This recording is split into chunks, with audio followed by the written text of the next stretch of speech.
السلام علیکم دوستو کیا آپ جانتے ہیں کہ قطر نے آج وہ کر دکھایا ہے جو پچھلے 100 سالوں میں کسی عرب ملک نے نہیں کر پایا۔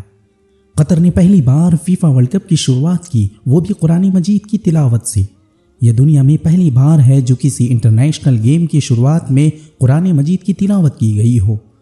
کسی عرب ملک میں فیفا ورلڈ کپ کا شروعات کرنا کوئی چھوٹی بات نہیں تھی۔ جب قطر کو ورلڈ کپ کروانے کی ذمہ داری ملی تو لوگ حیران تھے کہ جس ملک میں ایک بھی اسٹیڈیم نہیں، وہاں فیفا ورلڈ کپ کی شروعات کیسے کی جا سکتی ہے۔ لیکن قطر نے وہ سب کر دکھایا جسے دیکھ دنیا حیران و شزدر رہ گئے۔ قطر نے $220 بلین خرچ کر فیفا ورلڈ کپ کی شروعات کی۔ قطر دنیا کے سب سے امیر ملکوں میں شامل ہے۔ وہ یہ ورلڈ کپ صرف کھیل کے لیے نہیں کروا رہا، بلکہ دنیا سے اسلاموفوبیا کو ختم کرنے کے لیے کروا رہا ہے، تاکہ اسلام اور مسلمانوں کو لے کر لوگوں کا نظریہ بدلے۔ حیرانی کی بات تو یہ ہے کہ قطر اپنی اسلامی روایتوں کو مضبوطی سے پکڑے ہوئے اس کھیل کا آپریشن کر رہا ہے۔ جگہ جگہ پر علماء کرام انسانوں کو اسلام کی دعوت دے رہے ہیں۔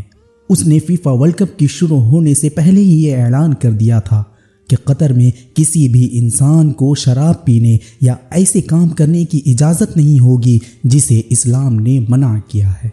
یہاں تک کہ غیر ملکی عورتیں بھی کم یا چھوٹے کپڑے کی لباس میں اسٹیڈیم میں داخل نہیں ہو سکتی۔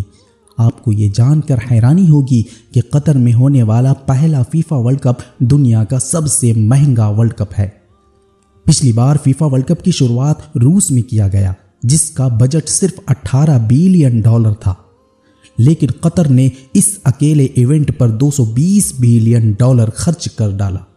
قطر کے سیکریٹری ہیڈ عبداللہ نصری نے تو یہاں تک یہ کہہ ڈالا کہ 28 دنوں کی اس گیم میں ہم اپنا مذہب تبدیل نہیں کر سکتے۔